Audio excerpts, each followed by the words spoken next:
రేవంత్ రెడ్డి ప్రభుత్వం చిన్నారుల భవిష్యత్తును దృష్టిలో పెట్టుకుని బాల భరోసా పథకాన్ని ప్రారంభిస్తోంది. ఈ పథకం ముఖ్యంగా 5 ఏళ్లలోపు పిల్లల ఆరోగ్యం, అభివృద్ధి, వైద్య భద్రత కోసం రూపొందించబడింది. ఈ పథకం కింద తెలంగాణ రాష్ట్రంలో 5 సంవత్సరాలలోపు పిల్లలకు ప్రభుత్వ ఆసుపత్రుల్లో పూర్తిగా ఉచిత వైద్య సేవలు అందించనున్నారు. సాధారణ చికిత్సల నుంచి అవసరమైతే శస్త్రచికిత్సలు కూడా ఉచితంగా చేయనున్నారు. అంగన్వాడీల సర్వేల ద్వారా గుర్తించే పోషకాహార లోపాలు, వినికిడి, దృష్టి సమస్యలు, ఇతర వైకల్యాలకు ప్రత్యేక చికిత్సలు అందిస్తారు.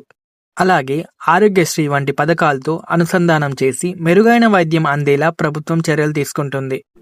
ప్రతి చిన్నారి ఆరోగ్య వివరాలను ప్రత్యేక సాఫ్ట్వేర్ ద్వారా ట్రాక్ చేసి చికిత్స పురోగతిని నిరంతరం పర్యవేక్షిస్తారు.